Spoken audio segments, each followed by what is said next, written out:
থেকে চলে গিয়েছিলাম আমি আর আমার আম্মু মানিকগঞ্জের শিবালয় তেওতা জমিদার বাড়ি এবং কবি কাজী নজরুল ইসলামের শ্বশুর বাড়িতে চলে গিয়েছিলাম।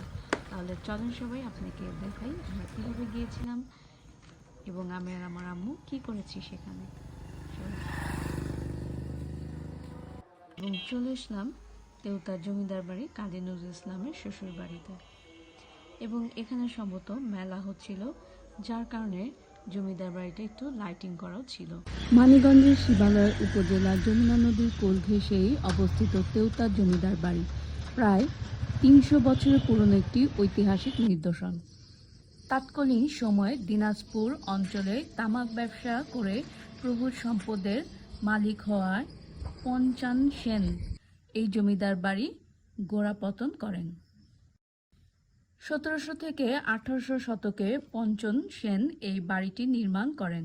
পরবর্তীতে জয়শঙ্কর রায় চৌধুরী ও হেমশঙ্কর রায় চৌধুরী এখানে জমিদার পরিচালনায় করেন।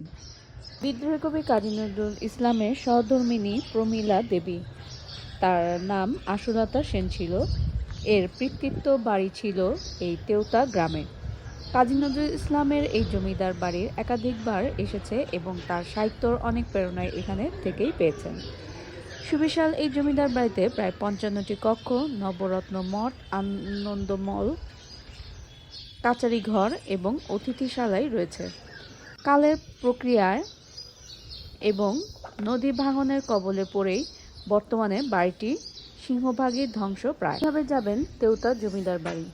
আরিচা শিবালয়ে অবস্থিত ঢাকা থেকে তেওতা জমিদার বাড়ির দূরত্ব প্রায় ৯০ কিলোমিটার।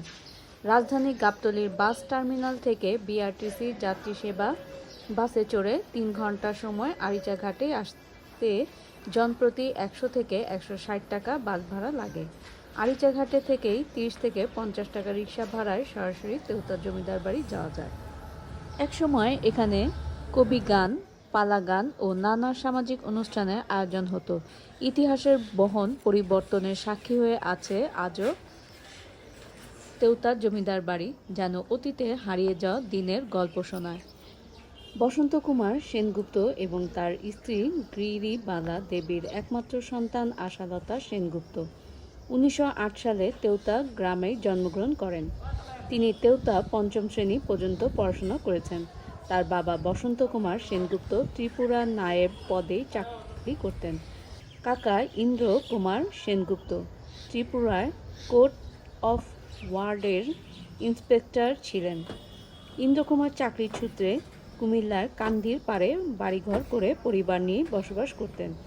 বসন্ত কুমার পরিবার তেওতা বাড়িতে অবস্থান করতেন। হঠাৎ বসন্ত কুমারের মৃত্যুতে আশালতার মা অসহায় হয়ে পড়লে তার কাকা ইন্দ্রকুমার আশালতা ও তার মা গিরিবালা দেবীকে কুমিল্লা কান্দির বাড়ি পাড়ে নিয়ে যান।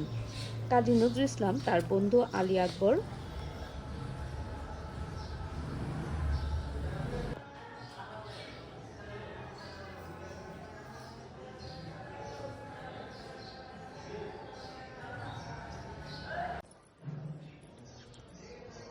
পুরনো দেয়ালের ভাঁজে ভাঁজে লুকিয়ে আছে শত বছরের ইতিহাস। তেওতা জমিদার বাড়ি আজও সময়ের নীরব সাক্ষী।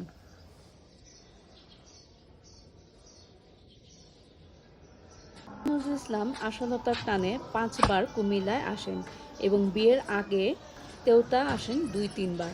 শেষবার জেলমুক্ত হয়ে কুমিল্লায় আসলে আশালতা ও নজরুলের প্রেমের বিষয়টা জানাজানি হয়ে যায়। এক পর্যায়ে নজরুল কুমিল্লা ছেড়ে কলকাতায় চলে যান। আর আম্মুও ঘুরে ঘুরে দেখছিল জমিদার বাড়িটা। সামাজিক চাপে শেষ পর্যন্ত বাধ্য হয়ে আশালতার মা গিরিবালা দেবী আশালতাকে নিয়ে কলকাতায় চলে যায়।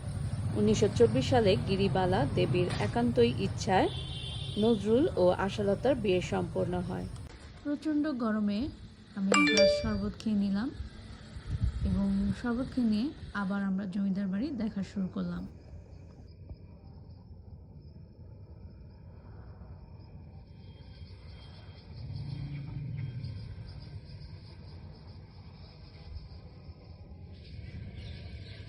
বিয়ের পর নজরুল আশালতার নাম রাখেন প্রমীলা।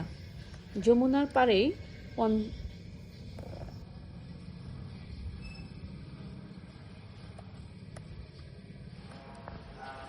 বাড়ির সামনেই অনেক বড় একটা পুকুর আছে এবং সেই পুকুরেই সানভানা ঘাট এবং এখানে সবাই এসে গোসল করে।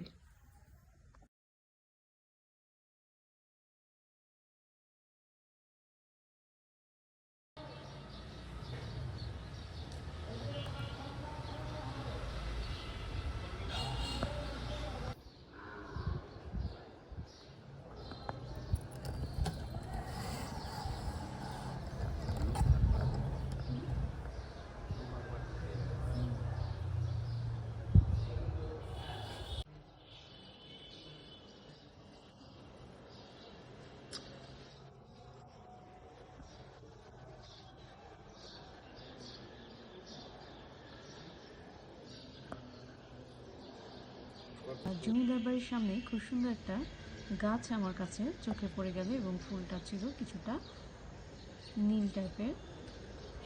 এরপর আমরা ঘুরতে ঘুরতে একটু নদীর পাড়ে চলে আসলাম এবং নদীর পাড় থেকে ঘুরে আমি আর আমার আম্মু বাসায় চলে আসলাম। সবাই ভালো থাকবেন, আল্লাহ হাফেজ, থ্যাংক ইউ ফর ওয়াচিং।